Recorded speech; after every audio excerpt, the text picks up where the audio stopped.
On the pasuk in the beginning of this week's parsha that's discussing the Mizbeach, the pasuk says, "Eish tamid tukad al Mizbeach lo'isichbe." There should be a constant fire on the Mizbeach, and it should not be extinguished. Rashi explains on the words "Eish tamid" that we're referring over here to something else. Rashi says, "Eish shenemar ba tamid," the fire regarding which it says tamid. This is the fire with which we light the candles of the menorah. Regarding the menorah, we have an expression "lahalo yisner tamid." So that fire of the menorah should be lit from the Mizbeach. From the Mizbeach, tukad means it should be lit from the Mizbeach. Now simply, what Rashi is coming to deal with over here, it seems like is, the word tamid in our pasuk seems to be unnecessary, it seems to be extra. The pasuk could have said, Eish tukad ala Mizbeach, a fire should burn on the Mizbeach, lo yisichbe, it should not be extinguished. What's being added with the word tamid? So Rashi is telling us that it's actually referring to a different fire that's called tamid. The fire of the menorah, which is also called a ner tamid, should be lit from the Mizbeach. However, the Rebbe says, there's a number of questions. Number one, this whole parsha is discussing the Mizbeach. How are we suddenly discussing within the Mizbeach? Why is it suddenly that we would assume that we're speaking about the menorah? Can't we just say that the word tamid is just coming to emphasize and coming to reiterate the idea of how constant and continuous the fire on the Mizbeach needs to be? Point number two. Rashi, on the very pasuk before this, Rashi discusses the fact that in these few psukim it says many times words related to moiked, al moikdo, ve'esha mizbeach tukad boy. And Rashi brings a few of those psukim, including this one of our pasuk, eish tamid tukad al mizbeach. Rashi says that all of these are expounded on a Masechta Yuma, because over there the Chachamim argue how many different fires were on the Mizbeach, and they learned them out from these psukim. That means, according to Rashi, this very pasuk, these very words, Eish tamid tukad al Mizbeach, seems to be coming to tell us about another fire that needed to be burning on the Mizbeach. So how is Rashi telling us that it's to teach us about the fire of the menorah? Furthermore, the very next words in the pasuk, Eish tamid tukad al Mizbeach lo yisichbe, Rashi definitely explains in the next Rashi that lo yisichbe is referring to that the fire of the Mizbeach should not be extinguished. How then is he explaining the words before that it's referring to the fire of the menorah? Now, seemingly you would be able to say that, yes, our pasuk, Eish tamid tukad al Mizbeach, is referring to the Mizbeach, to the fire of the Mizbeach. Rashi is just coming to tell us that we have an extra limud, an extra thing from that word tamid, from which we're also learning out something for the menorah. But the Rebbe says that's difficult to say that. Number one, Rashi could have then just said simply, from here we learn out about the menorah as well. It sounds like Rashi is saying, no, that's what the pasuk is speaking about. It's speaking about the menorah.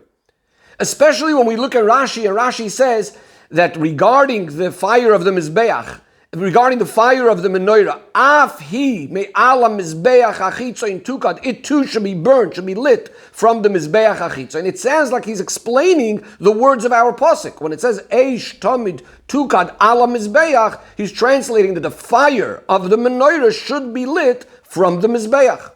So how do we understand all of this?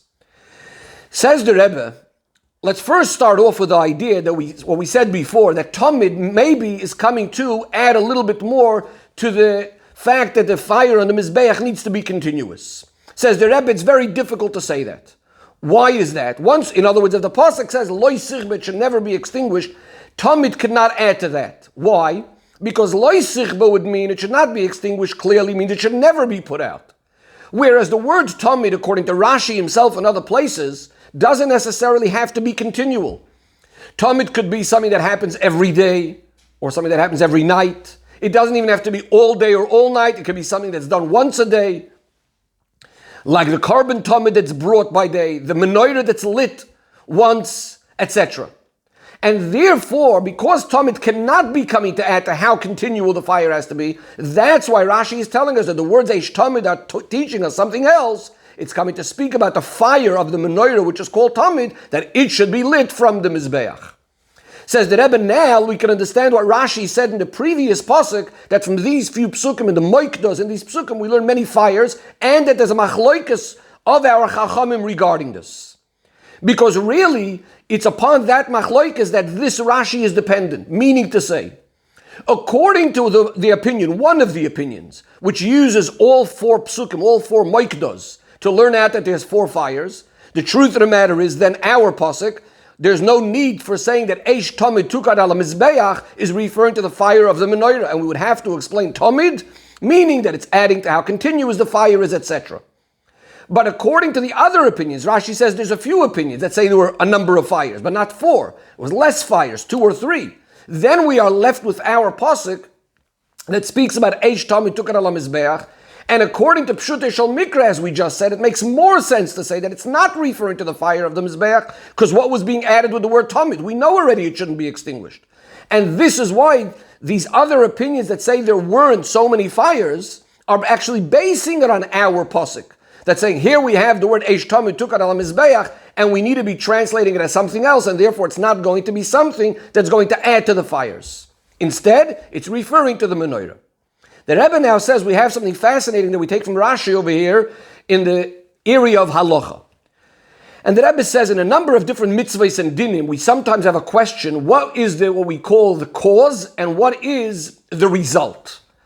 And the Rebbe says, for example, in other words, when we have 2 things that are dependent on each other, which one is really the main thing? So for example, the Rebbe says we have the shtei halechem. The shtei halechem are the 2 loaves that are brought on Shavuos. It needs to be from the new grain, from the new wheat. And you cannot bring any other menachos, any other flour offerings in the Beis HaMikdash before the Shtei HaLechem was brought. Says the Rebbe, is this a din in the Shtei HaLechem that they must be first, and therefore all the other menachos would come afterwards? Or is this a din regarding the other flour offerings that they need to come after the Shtei HaLechem? What would be the practical difference? The practical difference would be, let's say, another mincha was brought already, before the Shtei HaLechem. If we say that it's a halacha in the Shtei HaLechem, they were supposed to be first, well, the bottom line is they're not first anymore anyways. So technically you should be allowed to bring other menachos now as well. On the other hand, if it's a din in the other menachos and the other flour offerings that they need to be done after the Shtei HaLechem, then even if one was brought before the Shtei HaLechem, we still need to now bring the Shtei HaLechem to allow these other menachos to be brought. Let's apply that now in our case of the menorah and the mizbeach. Is it a din in the menorah that it needs to be lit from the mizbeach? Or is it a din in the mizbeach that from the fire of the mizbeach we need to take also the fire of the menorah? Again, the difference would be, let's say we don't have the fire of the mizbeach. If it's a din in the menorah, that the menorah needs the fire of the mizbeach, well, if there's no fire of the mizbeach, we don't have fire for the menorah. On the other hand, if it's a din in the mizbeach, that one of the things we use the fire of the mizbeach for is the menorah, well, if we don't have the fire of the mizbeach, we could still have fire of the menorah from elsewhere. Now, looking through halacha, it would seem more that it's a din in the menorah. But from Rashi, that uses those words as we quoted before, afhi, that also the fire of the menorah is taken from the mizbeach, it sounds like, in other words, we have the fire of the mizbeach. One of the uses for it is also for the menorah. It sounds more like it's a din in the mizbeach, especially in Pshutei Shel Mikra, that the whole halacha is learned out from the psukim that are discussing the mizbeach rather than menorah. And the Rebbe finishes over the beautiful heroine Avodas Hashem. The Rebbe says, we have the heichal, the area in the Beis HaMikdash that's called the inside, the kodesh, and we have the kelim in there, which are, of course, the mizbeach hapnimi, the inner mizbeach, the menorah, the shulchan. We also have the mizbeach hachitza and the outer mizbeach.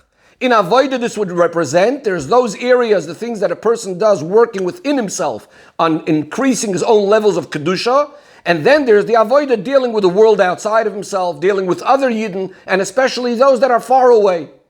More specifically, the menorah represents the idea of Torah, kinei mitzvah v'Torah oir. We also know that the menorah, we called it before a neir tamid. This is similar to Torah. Torah is meant to be learned constantly.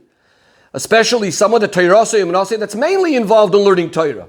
So here we go. A yoyshev oyel, a person that's sitting and learning Torah, could think, since my own menorah is burning bright, I'm learning Torah, why do I have to be involved with things outside of myself? And to people that are on the outside. So here is the oirah. The menorah is lit specifically from the outer mizbeach. That means to say, of course, we have our own avoidus within ourselves. In fact, there's the mizbeach hapnimi, the inner mizbeach, that's standing so close to me, representing deep avodah within a person's own heart. And a person can be involved in the greatest, deepest avodas. But if you want your menorah to be lit, you want your fire of Torah to burn properly, it's going to have to be by first dealing with the people outside. In other words, the person that's sitting and learning Torah, he wants the fire of Torah to burn by him in a constant way. So it needs to matter to him that also those Yidden on the outside, their neshama, their Neir Hashem Nishmas Adam is burning, and then he'll be able to illuminate himself with his light of Torah, and that it should be in a constant way.